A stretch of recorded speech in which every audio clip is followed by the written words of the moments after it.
Hello, नमस्कार साथियों, स्वागत आप सभी का इतिहास एकेडमी में। और दोस्तों चलिए, मॉडर्न इंडिया के अंदर हमने यूरोपीय कंपनियों का आगमन पढ़ लिया था। हमने देख लिया था किस प्रकार जो ब्रिटिशर्स है वह फ्रांसीसियों को पछाड़ते हुए अपने प्रभुत्व को स्थापित करते हैं, अपनी सर्वोच्चता को स्थापित करते हैं।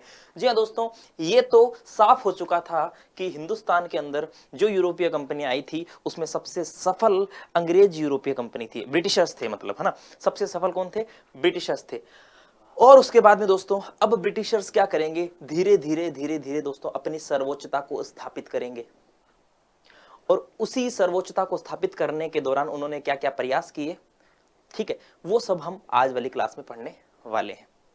उन्होंने किस किस प्रकार की पॉलिसीज को फॉलो किया, किस किस प्रकार की नीतियां अपनाई, ये सब कुछ हम आज वाली क्लास में देखने वाले हैं। देखिए दोस्तों, मेरा थोड़ा पढ़ाने का तरीका थोड़ा अलग है। मैं आज की क्लास में पहले उन चीजों को डिस्कस करूंगा जिन चीजों को फॉलो करके ब्रिटिशर्स ने अपनी सर्वोच्चता स्थापित करी। और कहीं ना कहीं उन्हीं चीजों की वजह से फिर हिंदुस्तान में युद्ध भी हुए, विद्रोह भी हुए, उनके विरोध जो है, उनके विरुद्ध जो है आंदोलन भी हुए। 1857 की क्रांति हुई दोस्तों, ठीक है। फिर आगे चलकर राष्ट्रवादी आंदोलन भी हुए। लेकिन दोस्तों आखिरकार उन पॉलिसीज की बात करने वाले हैं जिन्हें उन्होंने लागू किया अपनी सर्वोच्चता को स्थापित करने में। अब देखिए दोस्तों, ब्रिटिश सत्ता की स्थापना और विस्तार हमारा जो अगला टॉपिक है, आप सभी को मालूम है हमारा अगला टॉपिक जो है उसका नाम क्या है? उसका नाम है दोस्तों भारत में ब्रिटिश आधिपत्य क्षेत्र यानी कि डोमिनियन की स्थापना और विस्तार। भारत में ब्रिटिश आधिपत्य क्षेत्र की स्थापना और विस्तार हमारी आधुनिक भारत की जो पहली यूनिट है, आधुनिक भारत की जो प्रथम यूनिट है, उसके अंदर दोस्तों यूरोपीय कंपनियों का आगमन, उसके पश्चात जो टॉपिक है वो यही है।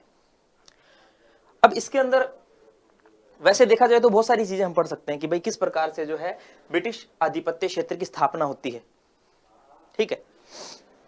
प्लासी का युद्ध होता है, फिर उसके बाद में बक्सर का युद्ध होता है। ब्रिटिशर्स जो है अपनी जो स्थिति को मजबूत करते हैं बंगाल में और उसके बाद में अदर क्षेत्रों में, अलग अलग क्षेत्रों के अंदर। लेकिन सबसे पहले दोस्तों, सबसे पहले उन पॉलिसीज से रूबरू होंगे जिनको उन्होंने जो है फॉलो किया, चाहे वो देशी रियासतों के प्रति हो, चाहे वो भारत में दूसरे किसी राजाओं के साथ हो, ना। उन पॉलिसीज को हम देखने वाले हैं, उन पॉलिसीज को देखेंगे। उसके बाद में आगे हम नेक्स्ट लेक्चर के अंदर जो है दोस्तों युद्धों की बात करेंगे। उसके बाद में दोस्तों भारतीय राज्यों के साथ ब्रिटिशर्स जो संबंध थे, जैसे बंगाल के साथ, अवध के साथ, पंजाब के साथ, इनको हम देखने ही वाले। चलिए, तो देखिए दोस्तों, ब्रिटिश सत्ता की स्थापना जो है अलग अलग इतिहासकार अलग अलग मानते हैं। कुछ का मानना है कि जब फ्रांसीसी और अंग्रेजों के युद्ध चल रहे थे, आंग्ल फ्रांसीसी संघर्ष चल रहे थे, उसी दौरान जब अंग्रेजों ने फ्रांसीसियों को खदेड़ दिया, पराजित कर दिया, उसी दौरान अंग्रेजों का जो है प्रभुत्व स्थापित, सर्वोच्चता स्थापित हो गई। कुछ का मानना है प्लासी के युद्ध के बाद में जो है 1757, उसके बाद में जो है अंग्रेजों की सर्वोच्चता स्थापित हुई। लेकिन दोस्तों यह जो काल है ये एक प्रकार से उथल पुथल का काल है, ठीक है। यानी कि एक तरफ हम देख रहे हैं अंग्रेज धीरे धीरे आगे बढ़ रहे हैं, अपने जो है दोस्तों अपनी सर्वोच्चता स्थापित करने का प्रयास कर रहे हैं। एक तरफ मराठों को देख रहे हैं, ठीक है। एक तरफ कुछ भारी आक्रमण देख रहे हैं, ठीक है। मुगलों का धीरे धीरे पतन देख रहे हैं। तो ऐसे एकदम से हम नहीं कह सकते हैं कि भाई जो है अंग्रेजों का जो है दोस्तों क्या हो गया, एकदम से उत्थान हो गया। धीरे धीरे धीरे धीरे दोस्तों समय लगा, लगभग 100 वर्षों का समय लगा। और उसके बाद में जो है दोस्तों अंग्रेजों ने जो है अपने पांव मजबूत किए हिंदुस्तान में। चलिए, लेकिन इससे पहले दो मत हमारे सामने आएंगे। देखिए दोस्तों, शुरू करते हैं आज की क्लास। आइए देखिए, टॉपिक है भारत में ब्रिटिश आधिपत्य क्षेत्र की स्थापना और विस्तार। दो मत हमारे सामने प्रचलित है। एक मत यह बोलता है कि ब्रिटिशर्स तो बेचारे व्यापार करने हिंदुस्तान में आए थे, ईस्ट इंडिया कंपनी एक व्यापारी कंपनी थी, उसको राजनीतिक प्रभुत्व स्थापित करने में कोई रुचि नहीं थी। वो तो संयोगवश यहां के क्षेत्रों को ब्रिटिशर्स ने अपने अधीन कर लिया। ये सब कुछ एक संयोग था। हम हिस्टोग्राफी पढ़ते हैं तो इतिहास में संयोग पढ़ते हैं, जिसके अंदर मैंने आपको बहुत सारे संयोग के उदाहरण भी दिए थे, है ना। तो दोस्तों अंग्रेजों की भारत विजय के संदर्भ में मुख्यतः दो प्रकार के मत प्रचलित हैं। आराम से समझना, समझ में आ जाएगा। आज आपको भरे भरे पेज दिखाई देंगे पीपीटी के अंदर, लेकिन दोस्तों बिल्कुल भी टेंशन मत लो, एकदम सरल और आसान भाषा के अंदर चुटकियों में समझ में आ जाएगा। दो मत चल रहे हैं। एक मत जिसको हम बोल सकते हैं संयोगवश या फिर आकस्मिक या निरुद्देश्य, कि कोई उद्देश्य नहीं था। हिंदुस्तान में राजनीतिक प्रभुत्व, राजनीतिक सर्वोच्चता कायम करने का कोई उद्देश्य नहीं था। और एक मत है दोस्तों उद्देश्यपूर्ण, निश्चित एवं सुनियोजित योजना। एक मत कहता है कि नहीं, ईस्ट इंडिया कंपनी का जो हिडन एजेंडा था, जो छुपा हुआ जो उसका उद्देश्य था, वो हिंदुस्तान के क्षेत्र पर अधिकार करना ही था। और इसी साम्राज्यवाद कह सकते हैं या फिर उपनिवेश बनाने के चक्कर में ही उन्होंने क्या किया, ईस्ट इंडिया कंपनी की भी स्थापना करी। एक पूरी सोची समझी योजना थी कि एक कंपनी बनाएंगे, उसके बाद में उस कंपनी को व्यापार के कार्य के लिए भेजेंगे और धीरे धीरे व्यापार करते करते वहां की राजनीति में हस्तक्षेप करेंगे, वहां पर फिर अपना उपनिवेश बनाएंगे। ये दो मत प्रचलित है। मैंने भी आपको क्या बताया, कुछ नहीं बताया, सिर्फ इतना बताया, हालांकि बताया बहुत कुछ है, इतना बताया कि भाई दो मत प्रचलित है। एक है संयोगवश, एक कुछ इतिहासकारों का मानना है कि अंग्रेजों ने हिंदुस्तान में जो क्षेत्र अपने अधीन किए वो संयोगवश हुए, उनकी कोई भी रुचि नहीं थी यहां अपनी राजनीतिक प्रभुत्वता, राजनीतिक सर्वोच्चता स्थापित करने की। वह तो सिर्फ और सिर्फ क्या करने आए थे, वह तो सिर्फ और सिर्फ व्यापार करने आए थे। एक मत तो यह है। और दूसरा मत यह कहता है कि नहीं, व्यापार करने नहीं आए थे, पूरी सोची समझी और एक सुनियोजित योजना थी अंग्रेजों की हिंदुस्तान पर अपनी सर्वोच्चता कायम करने की। बस ईस्ट इंडिया कंपनी को व्यापार की कंपनी बनाकर, वो तो एक जरिया था हिंदुस्तान में एंट्री करने का, व्यापार तो, बाकी पीछे छुपा हुआ जो उद्देश्य था वो क्या था, वो अपनी सर्वोच्चता स्थापित करना ही था, हिंदुस्तान के क्षेत्रों का विलय करना ही था। लेकिन दोस्तों दोनों ही मत जो है अपनी अपनी जगह ना तो पूरी तरीके से सही है ना ही पूरी तरीके से गलत है। तो दोस्तों अगर हम एक मिला जुला निष्कर्ष निकालें तो हम कह सकते हैं, हम क्या कह सकते हैं प्यारे बच्चों, हम कह सकते हैं यस, हम कह सकते हैं, हम ये कह सकते हैं कि हाँ, इसको हम बाद में देख लेंगे, हम ये कह सकते हैं कि हाँ, अंग्रेज जब आए थे हिंदुस्तान में तो आए तो व्यापार करने ही थे, उनका किसी भी प्रकार से भूभाग पर अधिकार करने का उद्देश्य नहीं था। लेकिन भले ही संयोगवश जो है उन्होंने भारत के राज्यों को अपने अधीन किया, उपनिवेश बनाए, लेकिन फिर धीरे धीरे धीरे धीरे उनकी राजनीतिक चेष्टा जागृत होने लगी। फिर उसके बाद में उनकी इच्छा, राजनीतिक चेष्टा जागृत होने लगी। उसके बाद में उन्होंने ऐसी नीतियां बनाई जो कहीं ना कहीं भारतीय रियासतों को विलय करने से संबंधित थी। उन्हीं नीतियों के चलते अंग्रेजों को फिर युद्ध भी करने पड़े, संधियां भी करनी पड़ी। समझ में आ गया? ये चीज मैंने आगे लिखी है, लेकिन पहले हम इन दोनों को विस्तार से भी जानेंगे क्या है क्या नहीं है, फिर हम आगे डिस्कस करेंगे। देखिए, पहला मत है संयोगवश बोल दो, आकस्मिक बोल दो या निरुद्देश्य बोल दो। दूसरा मत है उद्देश्यपूर्ण, कि नहीं पूरा उद्देश्य था भारत पर अधिकार करने का। पहला मत क्या कहता है दोस्तों? देखिए, इतना भारी भरकम पेज, इसको देख के बिल्कुल भी नहीं घबराना है, कुछ भी नहीं है। इस पेज में सिर्फ और सिर्फ इतना लिखा है कि संयोगवश का कारण यही है कि ईस्ट इंडिया कंपनी आई तो व्यापार करनी थी, लेकिन यहाँ की राजनीतिक परिस्थितियां कुछ ऐसी थी कि वह यहाँ के क्षेत्रों पर अधिकार करने को भी मजबूर हो गई। यहाँ पर ऐसे ऐसे शासक थे, फरुखशियर जैसे दोस्तों शासक थे, ठीक है, या फिर हम कह सकते हैं कि ऐसे कमजोर, अयोग्य शासक थे जिनकी वजह से अंग्रेज जो है यहाँ पर अपना प्रभुत्व स्थापित करने में सक्षम हुए, सफल हुए, हम ये कह सकते हैं। बस इतना ही मतलब है इसका, कोई टेंशन लेने वाली बात नहीं है। संयोगवश आकस्मिक सिद्धांत क्या कहता है? जॉन सीले, ये जॉन सीले के नेतृत्व वाला समूह है जो इस पक्ष का, इस मत का क्या है, इस मत का पक्षधर है। जॉन सीले के नेतृत्व वाला समूह, देखिए एकदम सिंपल भाषा में है, कुछ भी टेंशन नहीं लेनी। देखिए, जॉन सीले के नेतृत्व वाला समूह ब्रिटिशर्स की भारत विजय के गैर इरादतन और संयोगवश मानता है। क्या कहता है कि जो भारत विजय की ब्रिटिशर्स ने जो अपना उपनिवेश बनाया वो गैर इरादतन था, यानी उनका कोई ऐसा इरादा नहीं था, वो तो व्यापार करने आए थे और संयोगवश था, जो हुआ वो संयोगवश ही हुआ। इस मत के प्रणेताओं का मुख्य तर्क यह है कि ईस्ट इंडिया कंपनी एक व्यापारिक कंपनी थी जो राजनीतिक महत्वाकांक्षा से बहुत दूर थी। राजनीतिक चेष्टा तो थी ही नहीं, उनमें कुछ लेना देना ही नहीं था, वो तो बेचारी व्यापार करने आई थी और व्यापार करके ज्यादा से ज्यादा लाभ कमाना चाहती थी, ठीक है। इसका मुख्य उद्देश्य व्यापार करना था, किंतु संयोगवश यहाँ की राजनीतिक परिस्थितियों ने उन्हें भारतीय राजनीतिक संघर्ष के लिए प्रेरित किया और उसके बाद में क्या हुआ, परिणाम स्वरूप वे भारतीय राज्यों से युद्ध कर उनका विलय करने के लिए बाध्य हो गई तथा उन्होंने भारतीय साम्राज्य हासिल कर लिया। बस सिर्फ इसका यही है। देखिए दोस्तों, ना तो ये किसी एग्जाम में पूछा जाएगा, है ना, ये कोई एग्जाम में नहीं आएगा, लेकिन दोस्तों ये समझ विकसित करने के लिए, हमारे आधार को मजबूत करने के लिए ये जानकारी होना जरूरी है। पढ़ाने को मैं सीधा आपको पढ़ा दूं, ब्रिटिशर्स की पॉलिसी, प्लासी के युद्ध पढ़ा दूं, लेकिन दोस्तों समझ विकसित करनी है हमें इतिहास को जीना है, हमें रटना नहीं है इतिहास को, प्यारे बच्चों।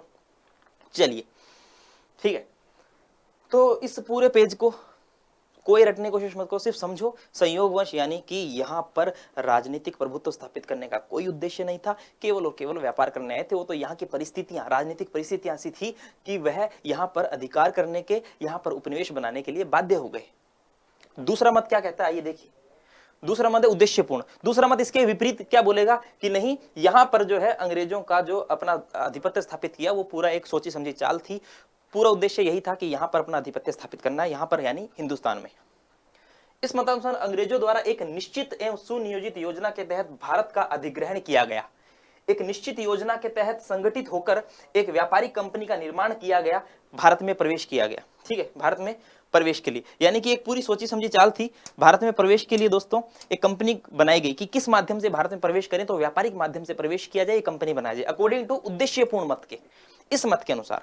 फिर उसके बाद में क्या हुआ, फिर उसके बाद में दोस्तों ऐसी ऐसी नीतियां बनाई गई जो हम कह सकते हैं कि भारतीय रियासतों के विलय और उनसे युद्ध संघर्ष से संबंधित थी। ठीक है, चलिए, तो कुल मिला के अब देखिए, वो जो मैं बात पीछे कह रहा था कि दोनों का मिला जुला निष्कर्ष हम कह सकते हैं, यह कहना ही सही होगा कि अंग्रेजों द्वारा भारतीय राज्यों का अधिग्रहण संयोगवश शुरू हुआ, यानी कि ये जो है आकस्मिक हुआ, संयोगवश शुरू हुआ। किंतु कुछ समय बाद अंग्रेजों की राजनीतिक महत्वाकांक्षाएं जागृत हो उठी। भाई आए तो व्यापार करने थे, ये तो बात सही है। आए तो भाई कोई कंपनी है वो किसी दूसरे देश में जाएगी तो कंपनी तो व्यापार का ही सोचेगी, है ना। अब हिंदुस्तान में कितनी कंपनियां हैं, टाटा है, महिंद्रा, रिलायंस, ठीक है, इतनी सारी कंपनियां हैं। अब ये कंपनियां कोई यूं थोड़ी कि भाई अमेरिका, ऑस्ट्रेलिया या किसी भी यूरोपीय कंट्री के साथ या किसी भी एशिया के किसी भी देश के साथ दोस्तों व्यापार कर रही है तो उस देश पर अधिकार करने का सोचे। रिलायंस, टाटा ये सोचे कि हम व्यापार करते हैं अधिकार भी कर ले, ऐसा थोड़ी है। वो तो अपना व्यापार करते हैं, व्यापार से मुनाफा कमाना चाहते हैं, व्यापार विस्तार करना चाहते हैं। लेकिन दोस्तों ईस्ट इंडिया कंपनी का भी यही उद्देश्य था, लेकिन यहाँ की परिस्थितियों ने उन्हें मजबूर किया। तो मिला जुला निष्कर्ष निकल गया ना कि हाँ, अंग्रेजों द्वारा भारतीय राज्यों का जो अधिग्रहण था वो संयोगवश शुरू हुआ था, संयोगवश हुआ था, किंतु कुछ समय बाद अंग्रेजों की राजनीतिक महत्वाकांक्षाएं जागृत हो उठी। और दोस्तों जागृत हो उठी तो फिर क्या किया अंग्रेजों ने, तो दोस्तों उसी को हम पढ़ने वाले हैं। ब्रिटिश आधिपत्य क्षेत्र, डोमिनियन क्षेत्र बनाए, ब्रिटिश आधिपत्य क्षेत्र बनाए, ठीक है, उनकी स्थापना की और अपने जो उपनिवेश है, अपना जो साम्राज्य उसका विस्तार किया हिंदुस्तान के अंदर, वही हम पढ़ने वाले हैं। बिल्कुल, तो देखिए दो मत थे, किसी एग्जाम में आपसे नहीं पूछेगा, बस एक थोड़ा सा आपको नॉलेज होना चाहिए इस चीज का। इसके अलावा देखिए दोस्तों बहुत से ऐसे कारक है जो इन सभी गतिविधियों के पीछे जिम्मेदार थे। यानी कि अंग्रेजों द्वारा एक लंबी अवधि के बाद भारतीय राज्यों का विलय पूर्ण हुआ था। ऐसा नहीं है कि भाई एकदम से ही जो है ब्रिटिश सर्वोच्चता स्थापित हो गई, नहीं दोस्तों, लंबा अरसा, लगभग 100 साल का समय लगा था दोस्तों। ये कोई एक दो दिन की बात नहीं थी, कोई महीनों हफ्तों की बात नहीं दोस्तों, 100 वर्ष इसमें लगे थे, लगभग 100 वर्ष लगे थे। और इनमें कई कारकों ने सहयोग किया था। इसके अंदर, इसके पीछे बहुत सारे कारक थे, जैसे कि यूरोप में हो रहे तत्कालीन राजनीतिक परिवर्तन, ठीक है। इसके अलावा भारत की अस्थिर राजनीतिक परिस्थितियां, भारत की राजनीतिक परिस्थितियां अस्थिर थी, भारत के शासक अयोग्य थे। आपने देखा होगा कि जब हिंदुस्तान में, जब हम पढ़ रहे थे दोस्तों, हम आंग्ल फ्रांसीसी संघर्ष पढ़ रहे थे, तो कुछ अंग्रेजों ने हिंदुस्तानी राजाओं के बीच में अगर उत्तराधिकार संघर्ष चल रहा था तो कुछ का सपोर्ट अंग्रेज कर रहे हैं, कुछ का सपोर्ट फ्रांसीसी कर रहे हैं। यानी कि हिंदुस्तान के जो शासक है वो उत्तराधिकारी संघर्ष में भी अंग्रेजों और फ्रांसीसियों या फिर हम कह सकते हैं यूरोपियों का सपोर्ट ले रहे थे, सहयोग ले रहे थे। तो यहाँ की परिस्थितियां ऐसी थी। भारत की अस्थिर राजनीतिक परिस्थितियां बहुत बड़ी जिम्मेदार थी, ठीक है। शीघ्रातिशीघ्र लाभ कमाने की आकांक्षा कंपनी का उद्देश्य था। कंपनी में दोस्तों महारानी के भी, ब्रिटेन की महारानी के भी शेयर्स लगे हुए थे। सब चाहते थे ज्यादा से ज्यादा क्या करना, लाभ कमाना। जल्दी लाभ कमाने के चक्कर में दोस्तों एक कारक ये भी महत्वपूर्ण माना जाता है, शीघ्रातिशीघ्र लाभ कमाना। इसके अलावा दोस्तों गवर्नर जनरलों के व्यक्तिगत लाभ भी थे, व्यक्तिगत लालच भी था उनका। ब्रिटिश प्रशासकों एवं गवर्नर जनरलों की व्यक्तिगत महत्वाकांक्षाएं, तो हम कह सकते हैं दोस्तों जूडिथ ब्राउन करके एक इतिहासकार हुए हैं, वो कुछ इस प्रकार के यही कारण बताते हैं कि जो अंग्रेजी सत्ता स्थापित हुई, सर्वोच्चता स्थापित हुई, उसके पीछे कई कारक विद्यमान थे। जूडिथ ब्राउन भी बताते हैं, ठीक है। चलिए, तो ये तो हमने देख लिया कि अंग्रेज यहां पर किस उद्देश्य से आए थे और अंग्रेजों ने फिर बाद में जिस उद्देश्य से आए थे उस उद्देश्य को तो फॉलो किया, यानी व्यापार तो किए, लेकिन उसके बाद में फिर वह क्या करने लगे, राजनीति में भी हस्तक्षेप करने लगे। अब दोस्तों आगे देखते हैं। अंग्रेजों ने भारतीय राज्यों की कल्पना के उद्देश्य से प्रेरणा लेकर अपनी राजनीतिक, आर्थिक, सामाजिक तथा विदेश नीतियों का निर्माण किया। यानी कि उन्होंने अपनी पॉलिसीज भी ऐसी बनाई जो कहीं ना कहीं भारतीय राज्यों की कल्पना के उद्देश्य से ही दोस्तों क्या थी, मिलती जुलती थी। अंग्रेजों ने उस दिशा में कदम बढ़ाए जो भारतीय राज्यों के विरुद्ध युद्ध करने एवं उसके विलय के उद्देश्य से प्रेरित थे। यानी कि दोस्तों जब एक बार अंग्रेजों की हम कह सकते हैं कि राजनीतिक चेष्टा का उदय हो गया, राजनीतिक चेष्टा बढ़ने लगी, तो दोस्तों फिर अंग्रेजों ने ऐसी ऐसी पॉलिसीज अपनाई जो कहीं ना कहीं युद्ध को प्रेरित करती हो। फॉर एग्जाम्पल सहायक संधि।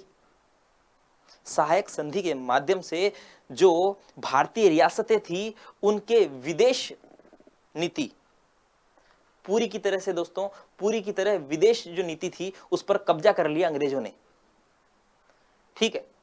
लॉर्ड डलहौजी की हड़प नीति, व्यक्तिगत का सिद्धांत या गोद प्रथा निषेध जो सिद्धांत बोलते हैं, ये कुछ ऐसी पॉलिसीज थी दोस्तों जिन्होंने युद्ध करने एवं उनके विलय के उद्देश्य से प्रेरित किया। यानी कि हम कह सकते हैं कि ये कुछ ऐसी पॉलिसीज थी जो भारत में देशी रियासतों के विलय से संबंधित थी, और दोस्तों कुछ ऐसी पॉलिसीज थी जिन्होंने कहीं ना कहीं आगे चलकर युद्ध करने को भी मजबूर किया।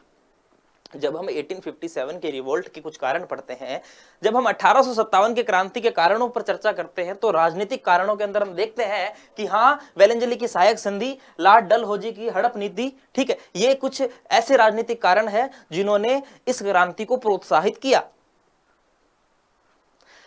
तो दोस्तों ऐसी पॉलिसीज लेकर आए। चलिए अब दोस्तों हम बंगाल पर हम ब्रिटिश सत्ता की स्थापना की बात करते हैं, हम ब्रिटिश सर्वोच्चता की स्थापना की बात करते हैं, जिसमें हम अगर बात करें तो हम देखते हैं कि भाई बंगाल पर किस प्रकार से जो है उन्होंने अपने सर्वोच्चता स्थापित करी। हम दोस्तों उसके बाद में प्लासी का युद्ध देखते हैं, फिर बच्ची कुछ जो कमी रह जाती है प्लासी युद्ध में बक्सर पूरी कर देता है, बक्सर के युद्ध में पूरी हो जाती है, अंग्रेज जो है अपने पांव जमा लेते हैं हिंदुस्तान में, ये सब कुछ देखते हैं। लेकिन दोस्तों मैं फिलहाल आपको कुछ पॉलिसीज बताऊंगा जिन पॉलिसीज को अंग्रेजों ने भारत में अपनी सर्वोच्चता को स्थापित करने के लिए लागू किया था। बिकॉज दोस्तों मैं जो है तरीके से पढ़ाऊंगा, है ना, तरीके से पढ़ाऊंगा, इसलिए दोस्तों ये पॉलिसी, हालांकि आगे भी दोस्तों ब्रिटिश नीतियां आएगी, लेकिन सर्वोच्चता स्थापित करने के लिए क्या क्या उन्होंने जो है दोस्तों साम दाम दंड भेद क्या क्या नीतियां अपनाई, उनको पढ़ना जरूरी है। ठीक है, तो उनको पढ़ना जरूरी है, तो उन्हें हम देखेंगे। जैसे कि दोस्तों हम देखते हैं यहाँ लॉर्ड वेलेंजली की सहायक संधि।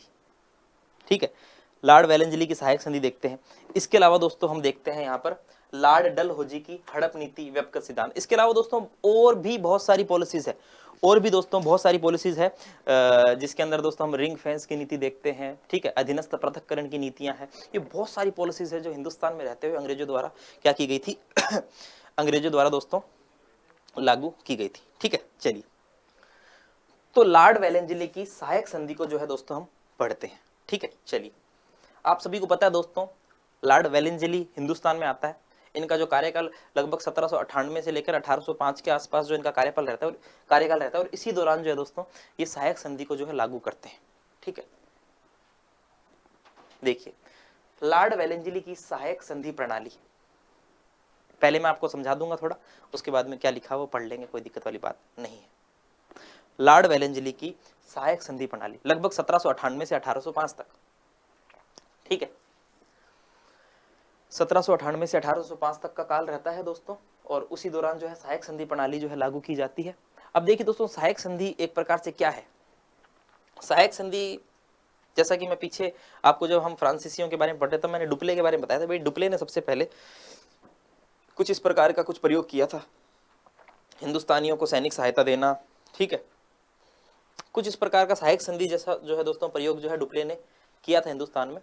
लेकिन आगे चलकर वेलेंजली के समय में जो है ये सहायक संधि जो है बहुत ज़्यादा विस्तृत होती है और अलग अलग क्षेत्रों से सहायक संधियाँ की जाती है, उनकी भी हम बात करेंगे। भाई इसमें सीधी सी बात है, कुछ शर्तें हुआ करती थी सहायक संधि के तहत, उन शर्तों को जो है फॉलो करना पड़ता था किसे, जो सहायक संधि स्वीकार कर रहा है। फॉर एग्जाम्पल जैसे कि हम बात करते हैं हैदराबाद है ना, हैदराबाद के निजाम ने जो सहायक संधि स्वीकार की थी सबसे पहले। तो अगर हम बात करें तो अगर कोई भी क्षेत्र जो है सहायक संधि स्वीकार करता है तो दोस्तों उसे क्या करना पड़ेगा, उसे जो है एक तो सेना रखनी पड़ेगी, स्वयं के खर्च पर ब्रिटिश सेना रखनी पड़ेगी। अपने क्षेत्र में एक ब्रिटिश अंग्रेज रेजिडेंट रखना पड़ेगा, ठीक है। इसके अलावा वह किसी अन्य यूरोपीय शक्ति से जो है किसी प्रकार का जो है संधि नहीं कर सकता, है ना, कोई प्रकार का संबंध नहीं रख सकता, ठीक है। उससे किसी भी प्रकार की संधि करने से पहले, संबंध रखने से पहले अंग्रेजों की जो है परमिशन लेनी पड़ेगी। इस प्रकार की कुछ पॉलिसीज थी सहायक संधि में। तो एक प्रकार से सहायक संधि जो है उसने भारतीय रियासतों को दोस्तों हम कह सकते हैं अपंग बनाने का प्रयास किया, पंगु बना दिया पूरी तरीके से, विकलांग कर दिया पूरी तरीके से, विदेश नीति पर पूरा अधिकार कर लिया इस सहायक संधि के थ्रू। कैसे, वो हम जानेंगे। चलिए देखिए दोस्तों, लॉर्ड वेलेंजली कंपनी को भारत की सर्वोच्च शक्ति के रूप में स्थापित करना चाहता था, लेकिन इसमें मुख्य अवरोध फ्रांसीसियों का बढ़ता प्रभुत्व था, है ना। फ्रांसीसी भी जो आपको पता है अंग्रेजों को जो है दोस्तों काफी लंबे समय तक टक्कर देते हैं, ठीक है। अतः उसका उद्देश्य फ्रांसीसियों के बढ़ते प्रभाव को भी नष्ट करना था। वेलेंजली की यह साम्राज्यवादी योजना सहायक संधि, सब्सिडरी अलायंस के रूप में सामने आई। यानी कि वेलेंजली ने दोस्तों सहायक संधि स्वीकार करी ताकि वह जो है देशी रियासतों पर जो है ब्रिटिश नियंत्रण स्थापित किया जा सके, ठीक है। सहायक संधि के तहत हम देखते हैं दोस्तों क्या होता है। देखिए जैसे मैंने आपको बताया कि जो डुप्ले है फ्रांसीसी गवर्नर, वह भी कुछ इस प्रकार के प्रयोग जो है हिंदुस्तान में करता है। जैसे कि फ्रांसीसी गवर्नर डुप्ले ने सर्वप्रथम सहायक संधि प्रणाली का प्रयोग करते हुए भारतीय नरेशों को सहायता देने व बदले में उनसे धन लेने की शुरुआत की थी, है ना, सैनिक सहायता दे दी बदले में दोस्तों। तो इस प्रकार से डुप्ले ने यह प्रयोग किया, परंतु सहायक संधि की व्यापकता वेलेंजली के काल में उस समय देखने को मिली जब उसने इसे अंग्रेजी राज्य में विस्तार का साधन बनाया। अंग्रेजी राज्य का विस्तार, हम यही तो पढ़ रहे हैं, ब्रिटिश आधिपत्य क्षेत्र की स्थापना और विस्तार, तो वेलेंजली की सहायक संधि, ठीक है। देखिए आगे, अब देखिए दोस्तों सहायक संधि की कुछ शर्तें थी, या हम कह सकते हैं इनकी क्या क्या विशेषताएं हैं, क्या क्या शर्तें हैं। फीचर्स ऑफ सब्सिडरी अलायंस, देखिए नंबर एक बात तो यह है कि यह देशी रियासत जो संधि स्वीकार करेगी, यानी कि कोई भी देशी रियासत जो संधि स्वीकार करती है, कंपनी की स्वीकृति के बिना अपने राज्य में शत्रु राज्य के व्यक्ति को शरण या नौकरी नहीं देगी। शत्रु राज्य से मतलब है जो अन्य यूरोपीय कंपनियां भारत में थी, अन्य यूरोपियंस जो भारत में थे, ठीक है, चाहे फ्रांसीसी वगैरह हो, तो उन्हें जो है वो क्या नहीं करेगी, शरण नहीं देगी, नौकरी नहीं देगी। किसके बिना, बिना परमिशन, बिना स्वीकृति के, अंग्रेजों की बिना स्वीकृति के। नंबर एक तो क्या हो गया कि भाई आपने सहायक संधि स्वीकार कर ली, अब आप जो है आप हमारी परमिशन, हमारी यानी अंग्रेजों की परमिशन के बिना किसी दूसरी यूरोपीय शक्ति को ना तो शरण दे सकते हो अपने यहाँ, ना उसको नौकरी पे रख सकते हो, ना कोई संधि कर सकते हो, हमारी परमिशन लेनी पड़ेगी। और दोस्तों परमिशन लेंगे तो सीधी सी बात है अंग्रेज देखेंगे, और अगर उन्हें कुछ लगा कि भाई हमारे खिलाफ है तो उसको सीधी सी बात है परमिशन देंगे ही नहीं, ठीक है। अन्य यूरोपीय शक्तियों के साथ संबंध, यानी कि विदेश नीति पर पूरी तरीके से कब्जा करने का प्रयास किया गया। देखिए देशी रियासत कंपनी की अनुमति के बिना किसी अन्य राज्य से युद्ध संधि मैत्री नहीं कर सकेगी, अर्थात वह विदेश नीति कंपनी को सुदृढ़ कर देगी। यानी कि पूरी तरीके से विदेश नीति कंपनी को दे दिया, ना तो हम किसी दूसरे से संबंध रखेंगे, ना दोस्ती करेंगे, ना शत्रुता करेंगे विदाउट आपकी परमिशन। दो चीजें और देखिए, देशी रियासतों की रक्षा के लिए कंपनी वहां अंग्रेजी सेना रखेगी कि भाई आप चिंता मत करो, आपकी रक्षा के लिए हमारी सेना 24 घंटे आपके साथ, आपके पास रहेगी। लेकिन दोस्तों इस सेना का खर्चा आपको ही उठाना पड़ेगा। तो देखिए अंग्रेजों के लिए कितना अच्छा हो गया, यानी कि व्यापार कर रहे हैं, पैसा भी कमा रहे हैं, मुनाफा कमा रहे हैं, और जो सेना पर जो खर्च लगने वाला है वो खर्च अब उनका न लगकर उस देशी रियासत का लगेगा। यानी कि अब दोस्तों उन्हें अपनी सेना रखने का मौका मिल गया देशी रियासतों के खर्चे के ऊपर। और दोस्तों यह जो सेना इन रियासतों की रक्षा के लिए खड़ी की गई थी, दरअसल दोस्तों यह सेना किसी भी प्रकार से हम कह सकते हैं वफादार नहीं थी।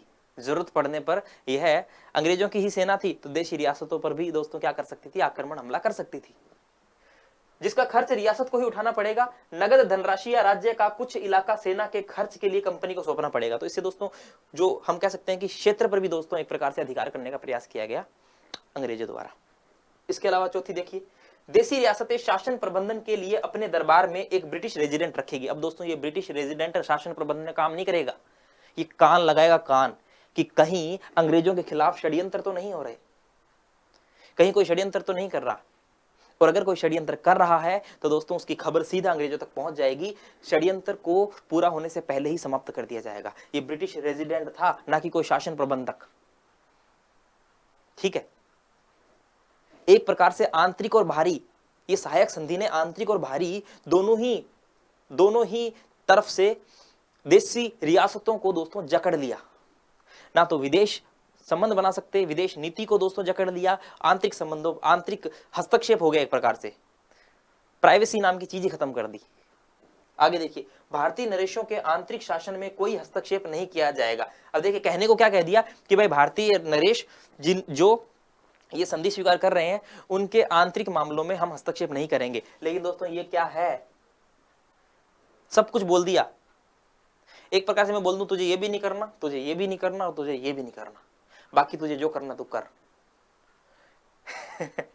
तो कुल मिला के दोस्तों यही बात है कि तू कुछ मत कर, अपंगु बना दिया। अब देखिए दोस्तों देशी रियासतों को लगा कि हाँ भाई, अब देखिए यहां पर सीधी सीधी बात है भाई, अगर आपकी रक्षा के लिए कोई 4 बॉडीगार्ड भेज देता है, जैसे फॉर एग्जांपल मैं 4 बॉडीगार्ड रखता हूं मेरी रक्षा के लिए एनी टाइम, लेकिन अब मुझे कोई दूसरा व्यक्ति बोल रहा है अरे यार हमारे बॉडीगार्ड रखो, तो मैं अपने बॉडीगार्ड को बोलूंगा भाई रेस्ट करो, तुम मेरे पास ऑलरेडी आ गए। यानी कि दोस्तों देशी रियासतों की रक्षा के लिए अब कंपनी की सेना आ चुकी है। अब कंपनी जो है, अब कंपनी की सेना आ चुकी है। अब जो देशी रियासतें जो है दोस्तों, वह अपनी सुरक्षा के लिए कंपनी की सेना के भरोसे बैठी है आराम से, ठीक है। और जो इनकी स्वयं की सेना है वो भी क्या कर रही है, आराम कर रही है। हालांकि थोड़ा बहुत काम कर रही होगी, लेकिन दोस्तों ये जो है देशी रियासतें ये बड़े ही आराम से कंपनी की सेना के भरोसे बैठे हैं कि भाई हमारी रक्षा ये कर लेंगे। और ये कंपनी की सेना कितनी भरोसेमंद थी, कोई गारंटी नहीं, है ना। जैसे बोलते हैं भाई चाइनीज आइटम की कोई गारंटी नहीं होती, है ना। तो दोस्तों वैसे इसकी भी कोई गारंटी नहीं थी।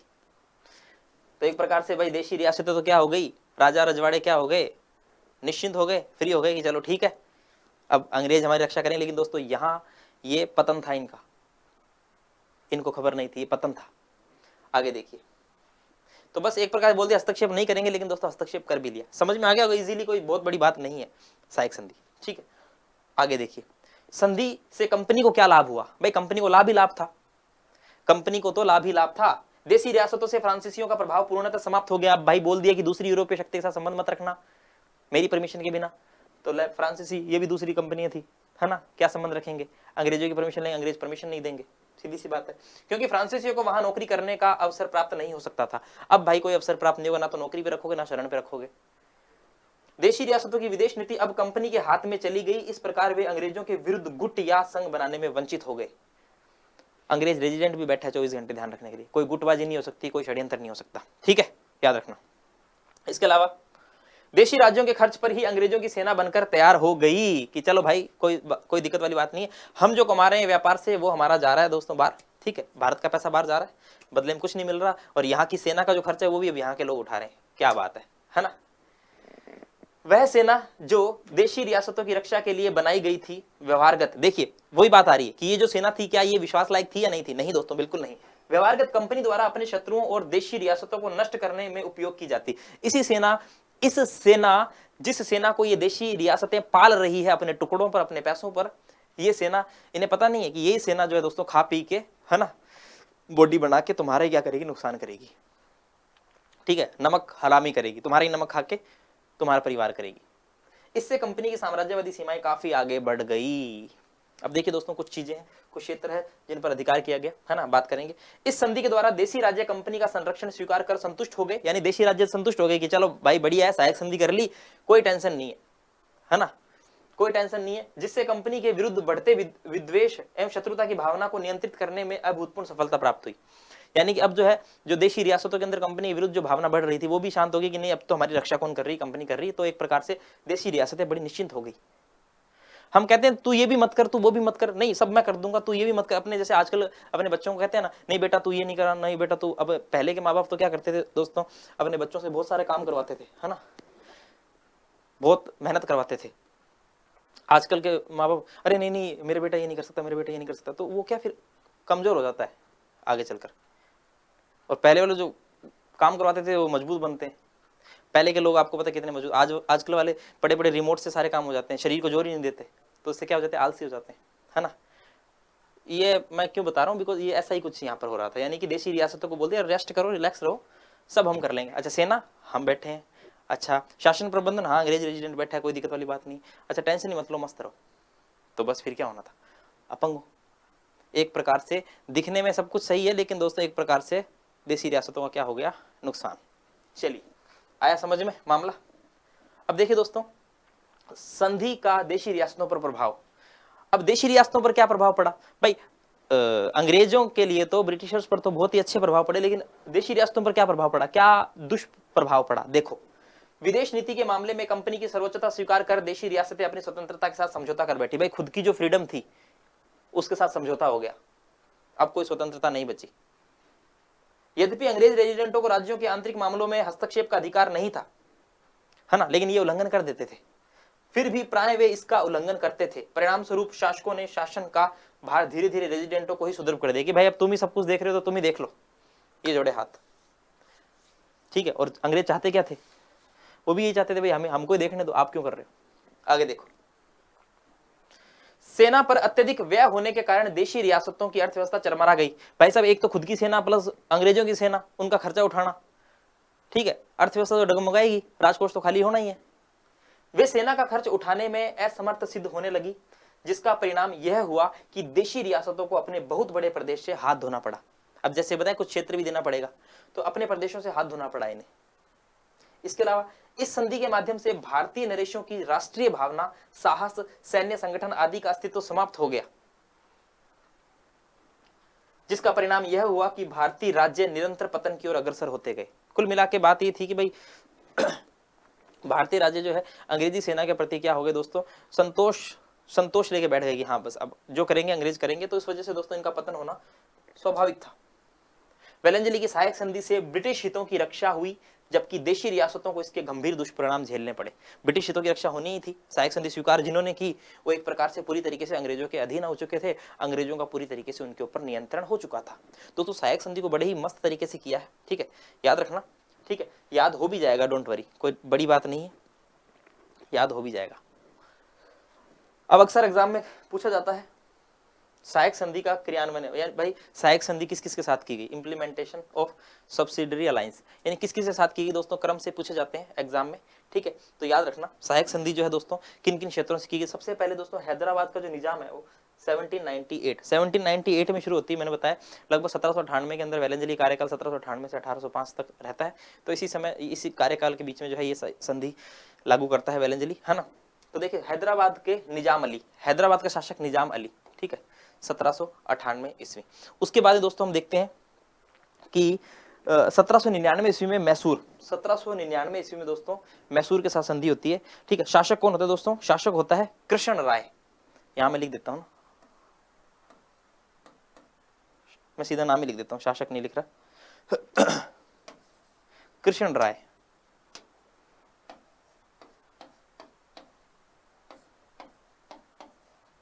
ठीक है। उसके बाद दोस्तों हम देखते हैं 1801, ठीक है, 1799 में ही तंजौर के साथ भी संधि होती है, याद रखना ना, 1799 में ही तंजौर के साथ भी हो जाती है। 1799 में ही दोस्तों तंजौर के साथ भी क्या संधि होती है, और तंजौर के साथ संधि होती है। शासक होता है सरफरोजी द्वितीय, शासक कौन होता है यहाँ पर, सरफरोजी द्वितीय, सरफरोजी द्वितीय, ठीक है। उसके बाद दोस्तों यहाँ पर हम 1801 ईस्वी में अवध देखते हैं, और अवध का जो शासक होता है दोस्तों सादत अली, ठीक है,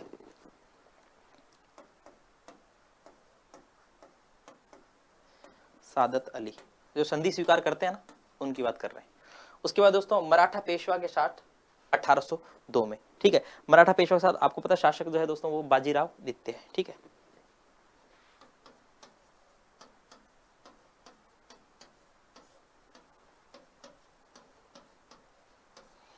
उसके बाद है भोसले के साथ 1803, 1803 में दोस्तों, ठीक है, 1803 में भोसले के साथ संधि होती है। शासक होते हैं रघुजी भोसले,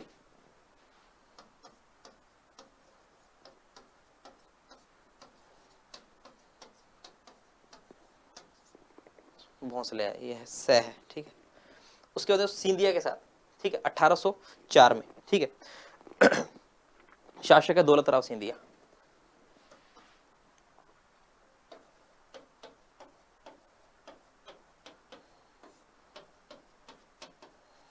कहीं कहीं बुक्स में आपको सिंधिया 1803 भी मिलता है, 1803 भी मिलता है, 1803 या 4 है ना, वैसे 4 आता जाता है ना। चलिए याद रखेंगे। तो दोस्तों क्रम से भी याद रखना, आपको क्रमश भी याद रखना, क्रम पूछ लेता है इनका। सबसे पहले किसने स्वीकार की थी दोस्तों, हैदराबाद के निजाम ने स्वीकार की थी, याद रखना आपको, ठीक है। चलिए तो हैदराबाद के निजाम के साथ होती है, ये निजाम अली है ना, शासक हो रहा है निजाम अली। आपको ये भी याद रखना है कि हैदराबाद राज्य ने 1800 ईस्वी में पुनः सहायक संधि करते हैं, वो एक बार 1800 ईस्वी में पुनः सहायक संधि करते हैं। ठीक है दोस्तों, ये भी याद रखना, 1798 में प्लस 1800 में पुनः सहायक संधि होती है, याद रखिएगा। चलिए, तो ये है सहायक संधि, समझ में आई गई। आगे देखिए, सब्सिडरी अलायंस। ठीक है, अवध सादत अली थे यहाँ के शासक 1801 में। ठीक है, उसके बाद सिंधिया रे, ठीक है, पेशवा, ठीक है, हैदराबाद का निजाम अली, ठीक है, मैसूर है, तंजौर है। ठीक है, ये कुछ क्षेत्र थे जिन्होंने सहायक संधि स्वीकार की थी, याद रखिएगा। चलिए दोस्तों, आगे देखते हैं डलहौजी की व्यपगत नीति। इसको हम दोस्तों गोद निषेध प्रथा बोल देते हैं, डॉक्ट्रिन ऑफ लैप्स बोल देते हैं, दयावसान बोल देते हैं। ठीक है, इसका जो टाइम पीरियड लगभग 1848 से 1856 तक रहता है, 1856 तक रहता है। ठीक है, याद रख लेना। ठीक है, मोटा मोटा तो 1848 से 1856 के बीच में जो है दोस्तों, ये डलहौजी द्वारा एक पॉलिसी लाई जाती है, जो व्यपगत का सिद्धांत जिसको बोल दो गोद निषेध प्रथा बोल दो, जिसको डॉक्ट्रिन ऑफ लैप्स बोल दो। ये पॉलिसी भी दोस्तों ब्रिटिशर्स ने अपनी सर्वोच्चता स्थापित करने के लिए लागू की थी। भाई एक तो नाम से ही पता चल रहा है, गोद निषेध है ना, कि यानी गोद नहीं ले सकते। ठीक है, व्यपगत इसको हड़प नीति बोले, डलहौजी की हड़प नीति, क्योंकि डलहौजी ने, आपको पता है दोस्तों, अवध को हड़पा था, अवध पर कुशासन का आरोप लगाकर उसे हड़पा था। हम 1857 की क्रांति पढ़ते हैं तो हम देखते हैं 1856 के आसपास जो है अवध को हड़प लेता है, अवध पर कुशासन का आरोप लगाया जाता है। ठीक है, और डलहौजी का एक कथन भी है अवध के बारे में कि यह चेरी मेरे मुंह में आकर गिरेगा, या चेरी बोलते हैं, गिलास फल बोलते हैं, गिलास फल, यह गिलास फल मेरे मुंह में आकर ही गिरेगा, मेरे मुंह में आकर ही रहेगा, ऐसा कुछ कोटेशन है अवध के बारे में बोलते हैं। अवध के अंदर सैनिक बहुत ज्यादा, अवध हम देखते हैं 1857 क्रांति में अवध से बहुत ज्यादा सैनिक होते हैं, अवध को सैनिकों की पौधशाला कहते हैं। ठीक है, तो अवध को हड़पा जाता है कुशासन का आरोप लगाकर। ठीक है, तो ये डलहौजी की नीति। अब भाई इस नीति के तहत क्या है, देखिए, व्यपगत नीति के तहत भारतीय राज्यों का 3 श्रेणियों में वर्गीकरण किया गया, 3 श्रेणी में बांट दिया गया। पहली श्रेणी, वे राज्य जो कभी सर्वोच्च सत्ता के अधीन न रहे, यानी ब्रिटिशर्स सर्वोच्च सत्ता के कभी अधीन नहीं रहते, ऐसे क्षेत्र थे जो कभी अधीन नहीं रहे। वे राज्य जो कभी मुगल बादशाह या पेशवा के अधीन नहीं रहे, एक वो श्रेणी थी जो कभी मुगल बादशाह और पेशवा के अधीन नहीं रही। वे राज्य रियासत जिन्हें अंग्रेजों ने सनद मान्यता देकर स्थापित किया, और कुछ ऐसे क्षेत्र जिन्हें अंग्रेज द्वारा जो है दोस्तों मान्यता प्राप्त देकर उन्हें स्थापित किया जाता है। ये 3 प्रकार की कैटेगरीज थी, और इन तीनों प्रकार की कैटेगरीज के साथ दोस्तों अलग अलग प्रकार की पॉलिसी लागू की गई, यानी कि गोद निषेध जो थे वो नियम अलग अलग थे इन कैटेगरीज के साथ। देखिए क्या थे, देखिए, प्रथम श्रेणी के राज्यों में अंग्रेज दखल नहीं दे सकेंगे, कि जो फर्स्ट श्रेणी वाले जो जैसे हमने पीछे 3 पढ़ी उसमें अंग्रेज इंटरफेयर नहीं करेंगे। दूसरी श्रेणी के राज्य के शासक यदि बिना वैध उत्तराधिकारी, यानी कि वैध उत्तराधिकारी यानी कि स्वयं का पुत्र, यानी कि मेरे बाद मेरा पुत्र, अगर मेरा पुत्र नहीं है तो ऐसा नहीं कि हम कोई पुत्र को गोद ले ले, है ना, और गोद लेकर जो है क्या करें, गोद लेकर जो है दोस्तों क्या करें, गोद लेकर उसे गद्दी पर बिठा दे, ऐसा नहीं हो सकता। कि मृत्यु को प्राप्त करते हैं तो उनके द्वारा नामित उत्तराधिकारी को स्वीकार करना अंग्रेजों की इच्छा पर निर्भर है। यानी कि कहने का मतलब है कि दूसरी श्रेणी आपको पता है, यहाँ दूसरी कैटेगरी, वे राज्य जो कभी मुगल बादशाह या पेशवा के अधीन रहे। ठीक है, वे क्षेत्र जो कभी मुगल या पेशवा के अधीन रहते हैं, देखिए 3 कैटेगरीज है। वे क्षेत्र जो कभी सर्वोच्च सत्ता के अधीन नहीं रहे, वे राज्य जो कभी मुगल बादशाह या पेशवा के अधीन रहे, ठीक है, अधीन रहे हैं, यहाँ पर रहे हैं होगा, है ना। इसके अलावा वे राज्य जिनको अंग्रेजों द्वारा मान्यता प्राप्त करके जो है स्थापित किया गया। तो दूसरी कैटेगरी के जो क्षेत्र थे दोस्तों, यहाँ पर दूसरी कैटेगरी के क्षेत्र जो है, यहाँ पर यदि कोई वैध उत्तराधिकारी नहीं है तो उसके बाद अगर कोई उत्तराधिकारी बनाते हैं तो उसे स्वीकार करना अंग्रेजों के हाथ में होगा। नामित उत्तराधिकारी को स्वीकार करना अंग्रेजों की इच्छा पर निर्भर होगा कि भाई करें कि नहीं करें। तीसरी श्रेणी के राज्य के शासक को किसी भी प्रकार के अवैध उत्तराधिकारी गोद लिए पुत्र को स्वीकार नहीं किया जाएगा। यानी कि ऐसे क्षेत्र जिन्हें अंग्रेजों द्वारा मान्यता दी गई, वहां पर तो किसी भी प्रकार का जो है गोद लेना एक प्रकार से वैध है ही नहीं, अवैध है। किसी भी प्रकार का गोद लिए पुत्र को स्वीकार नहीं किया जाएगा। यहाँ पर ये 3 प्रकार की कैटेगरीज बढ़ गई। कुल मिला के सीधी सी बात है भाई, फॉर एग्जाम्पल मान लीजिए कोई राजा है, राजा का कोई वैध उत्तराधिकारी है, पुत्र है, तो ठीक है भाई, आ जाओ गद्दी ग्रहण कर लो। लेकिन अगर कोई वैध उत्तराधिकारी नहीं है तो भाई साहब फिर वो जो क्षेत्र है फिर उस पर जो है अंग्रेजों का अधिकार हो जाएगा। ठीक है, इस प्रकार की ये पॉलिसी हड़प नीति, डलहौजी व्यपगत की नीति। ठीक है, आइए देखते हैं इस नीति के तहत। देखिए, व्यपगत नीति के तहत हड़पी गई, ये हड़पी गई है ना, हड़ी गई नहीं, हड़पी गई रियासतें। अब देखिए दोस्तों, सबसे पहले जो हड़पा गया था सतारा, महाराष्ट्र। ठीक है, 1848 ईस्वी से शुरू हुई थी पॉलिसी, 1856 ईस्वी तक हमने बताया। ये जो पॉलिसी है 1848 से 1856 तक चलती है। तो सतारा जो है दोस्तों महाराष्ट्र के अंदर है और यहाँ शासक थे अप्पा साहिब। ठीक है, तो सबसे पहले दोस्तों व्यपगत नीति के तहत, या हम कह सकते गोद निषेध, है ना, 2-3 अलग अलग नाम है इसके, सतारा को हड़पा गया था। देखिए अलग अलग याद रखना, सहायक संधि के तहत दोस्तों हैदराबाद 1798, और यहाँ पर दोस्तों डलहौजी की नीति के तहत सतारा, महाराष्ट्र। ओके, इसे हड़पा गया, शासक था अप्पा साहिब। ठीक है, वैध उत्तराधिकारी नहीं था तो हड़पा गया। चलिए, तो जोसेफ ह्यूम ने क्या बोला? जोसेफ ह्यूम ने सतारा के विलय की तुलना जिसकी लाठी उसकी भैंस से की है, याद रखना। और जॉर्ज क्लार्क ने सतारा विलय का विरोध किया था, है ना, जॉर्ज क्लार्क ने, याद रखिएगा। इसके अलावा दोस्तों फिर जैतपुर और संबलपुर उड़ीसा, ये 1849 ईस्वी के अंदर जो है दोस्तों हड़पे गए थे। जैतपुर जो है बुंदेलखंड यूपी में है। ठीक है,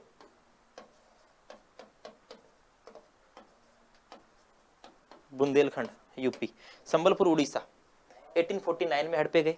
ठीक है, इसके अलावा भगाट जो है दोस्तों तत्कालीन पंजाब एवं वर्तमान हिमाचल प्रदेश का क्षेत्र है, और ये 1850 ईस्वी में इसको हड़पा गया। उसके बाद में उदयपुर, ये उदयपुर दोस्तों ये मध्य प्रदेश वाला उदयपुर है ना, मध्य प्रदेश के अंदर एक गांव है उदयपुर। ठीक है, 1852 में।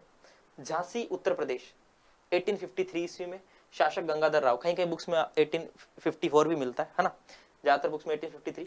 तो झांसी इस समय शासक था गंगाधर राव। ठीक है, याद रखिएगा।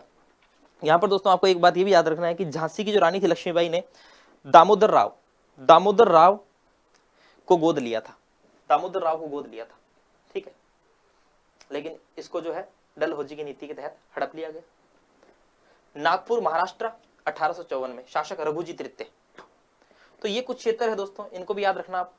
ठीक है, ये कुछ क्षेत्र है जिन्हें डलहौजी की पॉलिसी के तहत क्या किया गया था, हड़पा गया था। सीधी सी बात है भाई, गोद निषेध प्रथा यही थी कि भाई साहब अगर आपका कोई वैध पुत्र नहीं है तो आपको उत्तराधिकारी का कोई उत्तराधिकार, गोद लेकर उत्तराधिकार बनाने का कोई अधिकार नहीं, वो जो क्षेत्र उस पर जो है अंग्रेजों का अधिकार है। ठीक है, उसमें भी फिर अलग अलग कैटेगरीज में बांट दिया गया था, याद रखिएगा। आगे देखते हैं, एक राजस्थान की करौली रियासत है दोस्तों। यहां पर जो है इसका जो विलय है वह बोर्ड ऑफ डायरेक्टर्स द्वारा क्या कर दिया गया, अस्वीकार कर दिया गया था। ये भी याद रखना, लगभग 1855 के आसपास जो है इसका विलय किया जाता है, लेकिन दोस्तों उसे क्या कर दिया जाता है, उसे अस्वीकार कर दिया जाता है। डलहौजी द्वारा राजस्थान की करौली रियासत को स्वाभाविक वारिस न होने पर अंग्रेजी साम्राज्य में मिलाए जाने के निर्णय को बोर्ड ऑफ डायरेक्टर्स ने क्या कर दिया, अस्वीकार कर दिया। क्यों कर दिया? क्योंकि दोस्तों उन्होंने यह कहा कि करौली संरक्षित मित्र था, न कि आश्रित राज्य, कि यह किसी के अधीन नहीं था। ठीक है, इसलिए जो है इसको क्या नहीं किया गया, इसको अस्वीकार कर दिया गया, इसके विलय को। ठीक है, 1855 के आसपास जो इसका विलय किया गया था, लेकिन दोस्तों इसको जो है इसको आप कोर्ट ऑफ डायरेक्टर्स बोल दो या बोर्ड ऑफ डायरेक्टर्स बोल दो, एक ही बात है, जिसने क्या कर दिया, अस्वीकार कर दिया। ठीक है, याद रखिएगा। इसके अलावा दोस्तों आपको पता है अवध को जो है हड़पा गया था कुशासन का आरोप लगाकर। अवध पर दोस्तों कुशासन का आरोप लगाया गया। ठीक है, और अवध के बारे में क्या बोला गया कि यह गिलास फल मेरे मुंह में आकर रहेगा। डलहौजी ने कहा था दोस्तों, ये बहुत बार एग्जाम में आ गया, ये राजस्थान की जो रीट एग्जाम है ना, 3rd ग्रेड टीचर, उसमें भी आया हुआ है, बाकी नेट में भी पूछा गया है ना, यह गिलास फल, यह चेरी मेरे मुंह में आकर गिरेगा। ठीक है, अवध के बारे में, अवध का काफी महत्व था। चलिए, सैनिक दृष्टिकोण से काफी महत्व था। आगे देखते हैं, देशी रियासतों के प्रति ब्रिटिश नीति। अब देखिए दोस्तों, ये मोटी मोटी हमने 2 पॉलिसीज की बात करी जिनके माध्यम से ब्रिटिशर्स ने अपनी सर्वोच्चता, है ना, अपनी सर्वोच्चता स्थापित करने का प्रयास किया। लेकिन इसके अलावा और भी बहुत सारी पॉलिसीज हैं जो कहीं ना कहीं दोस्तों फॉलो की गई थी भारत में अपने प्रभुत्व को कायम रखने के लिए, अपने अस्तित्व को बचाए रखने के लिए अंग्रेजों द्वारा। उनको भी हम देख लेते हैं। ठीक है, जिसके अंदर देखिए दोस्तों, जैसे कि विलियम ली वार्नर ने अपनी पुस्तक the native states of India में रियासतों के प्रति ब्रिटिश नीति को 3 चरणों में वर्गीकृत किया है। जैसे कि एक तो है घेरे की नीति, इसको बोलते हैं पॉलिसी ऑफ रिंग फेंस, जो कि 1765 से 1813 ईस्वी के बीच में चली। एक है दोस्तों अधीनस्थ पृथक्करण की नीति, पॉलिसी ऑफ सबऑर्डिनेट आइसोलेशन, 1813 से 1858 ईस्वी तक। और दोस्तों एक है अधीनस्थ संघ की नीति, पॉलिसी ऑफ सबऑर्डिनेट यूनियन 1858 से 1935 ईस्वी तक। और दोस्तों कुछ विद्वानों ने 1935 ईस्वी से 1947 ईस्वी तक की ब्रिटिश नीति को समान संघ की नीति, पॉलिसी ऑफ इक्वल फेडरेशन की संज्ञा भी दी है। तो ये इस प्रकार से हम दोस्तों इन तीन पॉलिसीज की बात हम और करने वाले हैं, जिसमें दोस्तों सबसे महत्वपूर्ण घेरे की नीति, वॉरेन हेस्टिंग्स की ये पॉलिसी थी, घेरे की नीति, रिंग फेंस की नीति। ठीक है, उसको हम देखने वाले हैं। आइए देखते हैं दोस्तों। चलिए, ये हम देख चुके हैं। आइए घेरे की नीति की हम बात करेंगे। इसको रिंग फेंस की नीति बोलते हैं, 1765 से 1813 के बीच में। ठीक है, चलिए, रिंग फेंस यानी कि घेरे की नीति, यानी कि चारों तरफ से घेर देना। आपको ऐसा कुछ साउंड होगा या फिर ऐसा कुछ इमेज बनेगी कि रिंग फेंस, घेरे की नीति, घेर लेना, यानी कि किसे घेर लेना, उसकी हम बात करने वाले हैं। देखिए, पहले हम इसे पढ़ लेते हैं पूरे को, उसके बाद में बड़े ही सरल शब्दों में दोस्तों ये भी आपको बता दूंगा। वॉरेन हेस्टिंग्स की थी। देखिए, कंपनी का राजनीतिक दृष्टि से यह शैशव काल था, शैशव काल था, यानी कि अभी जो है कंपनी है वो व्यापार तो कर रही है, व्यापार में तो बहुत अच्छा महारत हासिल कर ली है, लेकिन दोस्तों वैसे देखा जाए तो अभी कंपनी अभी एक प्रकार से राजनीतिक दृष्टिकोण से भी बच्ची ही है, शैशवकाल ही है उसका। ठीक है, अतः कंपनी ने सीमित उत्तरदायित्व एवं राज्यों के प्रति हस्तक्षेप की नीति का अनुपालन किया कि भाई साहब हम क्या ज्यादा इंटरफेयर नहीं करेंगे, ज्यादा हस्तक्षेप करेंगे तो उखाड़ के फेंक दिया जाएगा, है ना। अपने जीते हुए प्रदेशों के पास बफर स्टेट की, याद रखना, बफर स्टेट की स्थापना करना उनका उद्देश्य था। भाई बफर स्टेट क्या होता है आपको मैं ये भी समझाऊंगा, भाई बफर स्टेट क्या होता है और रिंग फेंस की नीति कैसे काम करती थी वो भी समझाऊंगा। पहले ये पढ़ लेते हैं क्या है, उसके बाद में बड़ी आराम से समझाऊंगा। ठीक है, उदाहरण स्वरूप बंगाल को सुरक्षित रखने के लिए अवध के साथ संधि कर उसे बफर स्टेट बनाया गया, क्योंकि वहां मराठा आक्रमण का खतरा विद्यमान था। ठीक है, अभी बता दूंगा सब कुछ। रिंग फेंस की नीति सर्वप्रथम वॉरेन हेस्टिंग्स ने अपनाई थी, याद रखना। वॉरेन हेस्टिंग्स की इस नीति के तहत कंपनी ने अपने राज्य के चारों ओर बफर स्टेट, अंतस्थ राज्य बनाने का प्रयत्न किया, चारों ओर बफर स्टेट बनाने का प्रयत्न किया, समझाऊंगा। इस नीति के तहत कंपनी ने अपने पड़ोसी राज्यों की सीमाओं की रक्षा की ताकि अपनी सीमाएं जो है सुरक्षित हो सके। और देखिए, वेलेंजली की सहायक संधि वॉरेन हेस्टिंग्स की घेरे की नीति का ही व्यापक रूप था। हम देखते हैं कि जो हेस्टिंग्स ने जो रिंग फेंस की नीति अपनाई थी उसी का व्यापक रूप दोस्तों हमें वेलेंजली की सहायक संधि के अंदर देखने को मिलता है। ठीक है, जिसकी हम बात कर चुके हैं। इसका भी मुख्य उद्देश्य कंपनी की सर्वोच्च सत्ता भारत में बनाए रखना था। इनकी जो पॉलिसीज थी उनका मुख्य उद्देश्य क्या था, भारत में कंपनी की सर्वोच्चता को स्थापित करना। 1803 में जॉर्ज बार्लो ने एक कथन कहा था कि कोई भी भारतीय रियासत ऐसी नहीं होनी चाहिए जो अंग्रेज शक्ति के ऊपर निर्भर न हो, यानी कि सभी भारतीय रियासतों को अंग्रेजों पर निर्भर कर दो।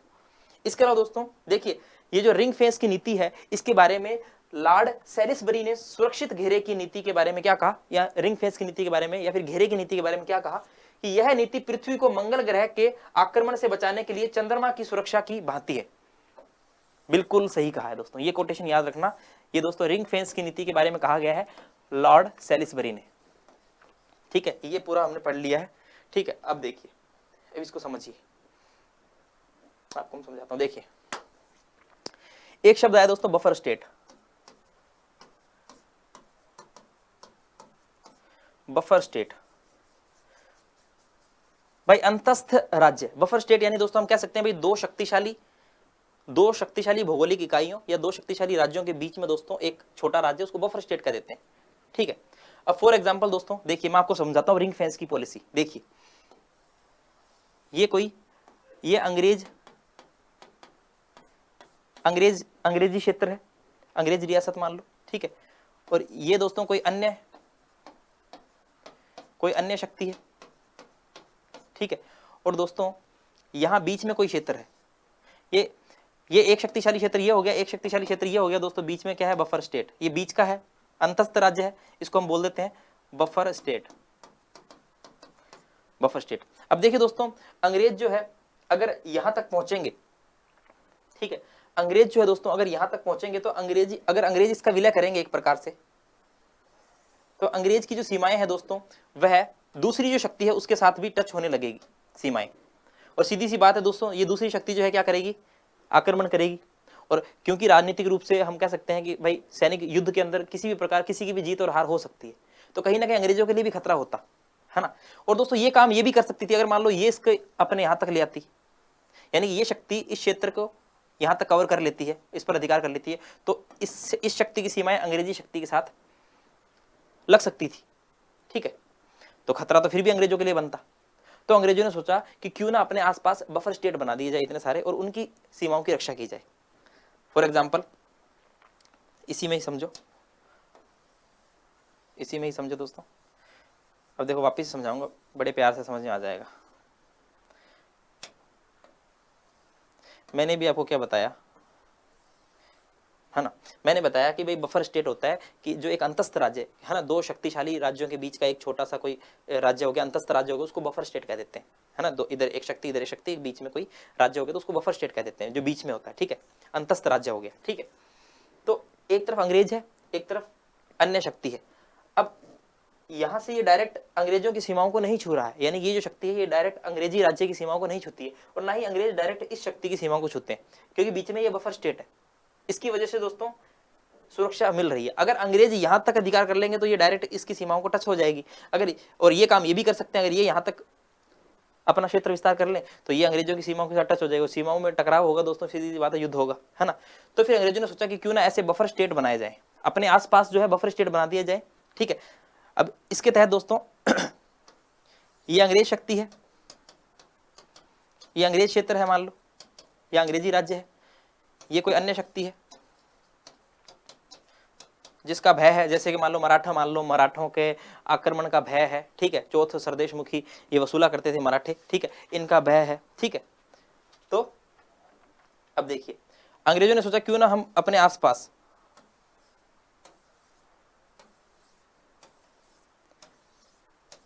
बफर स्टेट बना ले, बफर स्टेट, ठीक है, ठीक है। जैसे मान लो ये एक शक्ति, ऐसी और भी शक्तियां हो सकती है, ठीक है, जो आसपास हो इधर, ठीक है। तो ये हो गया अंग्रेजों का एरिया, और अपने आसपास उन्होंने ऐसे बफर स्टेट की क्या बना ली, एक रिंग बना ली पूरी। अब अंग्रेज जो है इनकी सीमाओं की रक्षा करेंगे, अंग्रेज जो है इनकी सीमाओं की रक्षा करेंगे, तो ऑटोमेटिक अंग्रेजी क्षेत्र की सीमाओं की रक्षा हो जाएगी। समझ में आ रहा है, यानी कि ये अंग्रेजी क्षेत्र है, चारों तरफ बफर स्टेट्स बना लिए, ठीक है। अब अगर अंग्रेज इसकी सीमा की रक्षा करेंगे तो सीधी सी बात है ऑटोमेटिकली अंग्रेजी क्षेत्र भी सेफ है, क्योंकि अंग्रेजी क्षेत्र के चारों तरफ क्या है, बफर स्टेट है। तो ये एक प्रकार से घेरे की नीति है, सुरक्षित घेरे की नीति, कि ऐसी एक रिंग बनाई जाए, बफर स्टेट की रिंग बना ली जाए, ताकि जो है अन्य शक्ति और उस बफर स्टेट की जो सीमाएं हैं उसकी सुरक्षा की जाए, ठीक है, जो ऑटोमेटिकली फिर खुद की भी सीमाओं की क्या हो जाएगी, सुरक्षा हो जाएगी। समझ में आ गया होगा। देखो पीछे यही हमने पढ़ा है, पीछे हमने यही पढ़ा है। देखिए देखिए वारेन हेस्टिंग्स की इस नीति के तहत कंपनी ने अपने राज्य के चारों ओर बफर स्टेट, अंतस्थ राज्य बनाने का प्रयत्न किया। इस नीति के तहत कंपनी अपने पड़ोसी राज्यों की सीमाओं की रक्षा की, ताकि अपनी सीमाएं भी सुरक्षित रहे, है ना। सीधी सी बात है भाई, अपने पड़ोसी राज्यों की रक्षा की सीमा करो, यानी कि अब ये जो बफर स्टेट जो पड़ोसी राज्य है इनकी सीमाओं की रक्षा करो, तो ऑटोमेटिक इस सीमाओं की भी रक्षा हो जाएगी। ये थी रिंग फेंस की पॉलिसी, ठीक है। समझ में आ गया होगा इजीली, कोई बड़ी बात नहीं है, नहीं आया तो एक दो बार और सुन लेना, आ जाएगा, सरल भाषा में समझ में आ गया। चलिए आगे, अधीनस्थ पृथक्करण की नीति 1813 से 1858 तक, ठीक है। अधीनस्थ पृथक्करण की नीति देखिए दोस्तों, इस काल में ब्रिटिश औद्योगिक नीति के तहत मुक्त व्यापार की नीति को अपनाया गया, जिसके लिए राज्यों को अधीन बनाए जाने व उन पर प्रत्यक्ष नियंत्रण की आवश्यकता थी। यानी देखिए दोस्तों, अधीनस्थ पृथक्करण की नीति, यानी कि अपने अधीन भी रखना और पृथक भी रखना। देखिए इसमें दो शब्द आ रहे हैं, अधीन भी और पृथक भी, ठीक है। तो अधीनस्थ रहते हुए पृथक्करण की नीति। अब देखिए समय, इसलिए हेस्टिंग्स के आगमन के साथ ही क्षेत्र विस्तार और युद्ध की नीति की शुरुआत होती है। अब इस अधीनस्थ पृथक्करण की नीति को समझते हैं दोस्तों। ये हेस्टिंग्स है, ठीक है। ये कौन सा हेस्टिंग्स है दोस्तों, ये जो है ये लॉर्ड हेस्टिंग्स है। वो पीछे वाला क्या था दोस्तों, पीछे वाला दोस्तों वारेन हेस्टिंग्स था, और ये क्या है, ये लॉर्ड हेस्टिंग्स है, ठीक है, याद रखना। लॉर्ड हेस्टिंग्स जो है, आगे देखते हैं इसके बारे में। तो लॉर्ड हेस्टिंग्स ने अहस्तक्षेप की नीति को त्याग कर अग्रगामी नीति का अनुसरण किया। हेस्टिंग्स ने भारतीय राज्यों को अधीन रखते हुए एक दूसरे से पृथक रखने की नीति अपनाई। यानी कि देखिए, जैसे अलग अलग भारतीय राज्य हैं, ये अंग्रेज है, इनको अपने अधीन रखना प्लस एक दूसरे से पृथक रखना, अधीनस्थ पृथक्करण की नीति। यानी कि अपने अधीन प्लस एक दूसरे से अलग अलग, पृथक, क्योंकि अगर एक दूसरे के साथ रहेंगे तो हो सकता है संगठन बना ले, संघ बना ले, अगेंस्ट हो जाए अंग्रेजों के, है ना। अधीन रखते हुए पृथक्करण की नीति। इसका टाइम पीरियड भी हमने देख लिया है, 1813 से लगभग 1858 तक, कहीं कहीं 1857 होता है, 1-2 साल का कोई बड़ी बात नहीं। ठीक है, देखिए इस काल में वह नीति अपनाई गई जिससे राज्यों को ब्रिटिश सत्ता के अधीन कर अन्य राज्यों से उनके संग संबंध विच्छेद कर देने का तत्व प्रमुख था, ताकि वे कंपनी के विरुद्ध संगठित न हो सके। यानी कि जैसे अंग्रेजों के, वही मैंने बताया भाई, ये सारी जैसे मान ले बहुत सारी शक्तियां हैं, अलग अलग क्षेत्र हैं, ये अंग्रेज हैं और ये सारी जो है अंग्रेजों के अधीन शक्तियां हैं, और इनको आपस में पृथक कर दो, इन सबको क्या कर दो, आपस में पृथक। यानी कि ये सारी अंग्रेजों के अधीन भी होगी लेकिन आपस में क्या है, पृथक है, आपस में इनके विच्छेद, फूट डाल दो। ठीक है, इस काल में मराठों के साथ अलग अलग संधियां की गई तथा राजपूत राज्यों पर नियंत्रण स्थापित किया गया। यानी अलग अलग संधियां की गई, सबको अलग अलग रखा गया, ठीक है, पृथक रखा गया और सबको अपने अधीन रखा गया। ठीक है, ये अधीनस्थ पृथककरण नीति थी दोस्तों, ये लॉर्ड हेस्टिंग्स के समय में आती है। चलिए आगे देखते हैं। फिर है अधीनस्थ संघ की नीति। सन 1857 के विद्रोह से अंग्रेजों को इस बात का एहसास हो गया कि यह विद्रोह विलय एवं रियासतों के प्रति अलगाव की नीति का परिणाम था। यानी कि जो विद्रोह हुआ था वो किस वजह से हुआ था, वो हुआ था दोस्तों विलय के, क्योंकि अंग्रेज आपको पता है रियासतों का विलय कर रहे थे, और दोस्तों जो अलगाव की नीति अंग्रेजों द्वारा अपनाई गई थी, है ना, उस वजह से जो है ये विद्रोह हुआ। इसलिए अब अंग्रेजों ने क्या किया, इसलिए दोस्तों अंग्रेजों ने एक ऐसी नीति का अनुसरण करना आवश्यक समझा जिसमें स्थानीय शासकों की वफादारी एवं सहयोग प्राप्त किया जा सके। अतः एक ऐसी नीति बनाई गई जिसमें भारतीय रियासतों को अलग न रखा जाए बल्कि उन्हें भारतीय प्रशासन में श्रेष्ठ स्थान दिया जाए, है ना। 1857 की क्रांति के बाद में कुछ ऐसा ही हुआ था। महारानी विक्टोरिया ने घोषणा दी, है ना, महारानी विक्टोरिया की घोषणा के माध्यम से विलय की नीति का त्याग किया गया एवं कहा गया कि ब्रिटिश सरकार भारतीय रियासतों का विलय नहीं करेगी, इसके अतिरिक्त देशी नरेशों को गोद लेने की का जो अधिकार था वो भी लौटा दिया गया। ठीक है, आगे चलकर ये नीति अपनाई गई। अब अंग्रेजों की नीति यह थी कि कुशासन के लिए शासकों को दंडित किया जाए या आवश्यकता पड़ने पर उन्हें हटा दिया जाए, लेकिन राज्यों का विलय न किया जाए। अधीनस्थ संघ की नीति हो गई, है ना। उसके अंतर्गत हम देख रहे हैं अधीनस्थ संघ की नीति। ठीक है, कि अब जो है अलग अलग मत रखो, क्योंकि 1857 क्रांति हो चुकी थी। ये जो टाइम पीरियड 1858 से लेकर 1935 तक का है। ठीक है, विक्टोरिया की घोषणा होती है और प्रशासन के अंदर जो भारतीयों को भी जो है दोस्तों सहयोग देने का, हम कह सकते हैं भारतीयों का भी हस्तक्षेप बढ़ता है। चलिए ये इतना हम पढ़ चुके हैं, आगे देखिए। सन 1876 में देशी रियासतों पर ब्रिटिश सर्वोच्चता को वैधानिक रूप दे दिया गया तथा लॉर्ड लिटन ने महारानी विक्टोरिया को भारत की साम्राज्ञी घोषित कर दिया। ब्रिटिश सर्वोच्चता ने मुगल सर्वोच्चता का स्थान ग्रहण कर लिया। लेकिन दोस्तों धीरे धीरे क्या होता है, अंग्रेज जो है वो अपनी सर्वोच्चता स्थापित रखते हैं। ठीक है, भारत की साम्राज्ञी घोषित कर देते हैं दोस्तों, किसको, महारानी विक्टोरिया को। अब जो मुगल सर्वोच्चता थी दोस्तों वो समाप्त हो जाती है। आप सभी को पता है 1857 की क्रांति के अंदर जो अंतिम मुगल बादशाह होता है बहादुर शाह जफर होता है ना, हम उसको बहादुर शाह द्वितीय बोल देते हैं। ठीक है, उसको जो है रंगून भेज दिया जाता है दोस्तों। ठीक है, और फाइनली जो है ब्रिटिश सर्वोच्चता ने मुगल सर्वोच्चता का क्या ले लिया, स्थान ग्रहण कर लिया। इस तरह से भारतीय रियासतें अंग्रेजों के अधीन हो गई। ओके, धीरे धीरे इन पॉलिसीज को अपनाते हुए दोस्तों ब्रिटिशर्स ने अपना दबदबा कायम रखा। इस काल में अधीनता के साथ राजनीतिक एकीकरण की प्रवृत्ति उभर कर सामने आई। आधुनिक साधन, जैसे इस काल में हम देखते हैं बहुत सारा निर्माण भी होता है ना, जैसे कि डलहौजी के समय हम देखते हैं दोस्तों रेलवे, डाकतार का, इनका काफी ज्यादा विकास होता है। सड़कें, प्रेस तथा शिक्षा व्यवस्था में राजनीतिक एकीकरण की महत्वपूर्ण भूमिका निभाई, है ना। यानी कि ये जब ये सारी प्रक्रिया चल रही होती है तो इस दौरान दोस्तों भारत में विकास भी देखते हैं। ठीक है, रेल लाइनों का विकास हो रहा होता है। ठीक है, भले ही उनका विकास अंग्रेजों ने अपने स्वयं के हित के लिए किया हो, याद रखिएगा। इस प्रकार इस काल में ब्रिटिश सर्वोच्चता पूरी तरह स्थापित हो गई एवं भारतीय रियासतें ब्रिटिश शासकों के अधीन हो गई थी। ठीक है, अलग अलग पॉलिसीज अपनाई, आगे देखते हैं। एक नीति है दोस्तों समान संघ की नीति, जो 1935 से 47 के बीच चली। अब ये संघ की नीति क्या है, इसको बहुत सारे इतिहासकार इस नीति को समान संघ की नीति कह देते हैं। ये पॉलिसी क्या है, इस समय तक भारतीय राष्ट्रवाद परिपक्व हो चुका था, यानी राष्ट्रवाद की भावना जो है दोस्तों पनप चुकी थी, परिपक्व हो चुकी थी। ठीक है, अब पूरी तरीके से हमको हमारे हिंदुस्तान को जो है आजाद करवाना था। राष्ट्र के प्रति प्रेम की जो भावना वो बढ़ चुकी थी। राष्ट्रीय भावनाओं को नियंत्रित करने के लिए अस्त्र के रूप में संवैधानिक सुधारों को लक्ष्य बनाया गया। अब जो है तरह तरह के संवैधानिक सुधार किए जाएंगे। 1935 के अलग अलग संवैधानिक सुधार हम देखने को मिलते हैं। इसी संदर्भ में 1935 ईस्वी का भारत शासन अधिनियम पारित हुआ और इस अधिनियम में भारतीय राज्यों का एक संघ बनाने की बात की गई। ठीक है, बात की गई थी, यद्यपि ऐसा नहीं हुआ और संघ अस्तित्व में नहीं आ पाया था। ठीक है, अब धीरे धीरे दोस्तों ऐसा है कि जो अस्त्र का जो था इसकी जगह दोस्तों संवैधानिक सुधारों को जो है मुख्य लक्ष्य बनाया गया समान संघ की नीति के तहत। क्रिप्स मिशन आए, वेवेल योजना, अभी इनको पढ़ेंगे डिटेल से, जब हम आगे पहुंचेंगे इन तक तब हम पढ़ेंगे, अभी तो वैसे जान लो। क्रिप्स मिशन है, वेवेल योजना है, कैबिनेट मिशन आदि के माध्यम से संवैधानिक सुधारों की बात की गई। माउंटबेटन योजना में ब्रिटिश सर्वोच्चता के समाप्ति की बात की गई। अंततः 1947 ईस्वी में भारतीय स्वतंत्रता अधिनियम पारित हुआ और भारत से ब्रिटिश सत्ता की समाप्ति हुई। तो दोस्तों हमने इस पूरे लेक्चर के अंदर हमने देखा कि किस प्रकार से ब्रिटिश सत्ता ने सर्वोच्चता स्थापित की, ब्रिटिश आधिपत्य क्षेत्रों का विस्तार हुआ, ब्रिटिश आधिपत्य डोमिनियन स्टेट्स की स्थापना होती है और किस प्रकार फिर यहाँ पर जो है दोस्तों अलग अलग प्रकार की नीतियां जो है ब्रिटिशर्स द्वारा अपनाई जाती है और फाइनली फिर हम 1947 किस प्रकार से उनकी सर्वोच्चता जो है समाप्त हो जाती है। तो देखिए दोस्तों, इसमें मैंने आपको ये नहीं बताया कि किस किस को युद्ध लड़के उन्होंने अपनी सर्वोच्चता स्थापित करी। इसमें पहले मैंने वो पॉलिसीज बताई है जिन पॉलिसीज के चलते उन्होंने अपनी सर्वोच्चता स्थापित करी। अब आगे हम पढ़ेंगे दोस्तों बंगाल के अंदर, आगे हम युद्धों की भी बात करेंगे, प्लासी के युद्धों की बात करेंगे, है ना, उनकी सर्वोच्चता कैसे स्थापित हुई। लेकिन पहले मैं ये चाहता था कि आपको वो पॉलिसीज से रूबरू करवा दूं, ठीक है, उन पॉलिसी से रूबरू करवा दूं जिनकी वजह से दोस्तों ब्रिटिशर्स ने अपने आप को सुदृढ़ किया, जिन पॉलिसीज के चलते उन्होंने देशी रियासतों को कमजोर किया और स्वयं की प्रभुसत्ता को सर्वोच्च, हम कह सकते हैं स्वयं की सत्ता को सर्वोच्चता स्थापित की। ठीक है, ये बात याद रखिएगा। चलिए दोस्तों, तो उम्मीद करता हूँ ये लेक्चर अच्छा लगा होगा आपको, है ना, 1 घंटे से ऊपर का लेक्चर हो गया। चलिए तो मिलते हैं नेक्स्ट लेक्चर में, तब तक के लिए जय हिंद, जय भारत, धन्यवाद।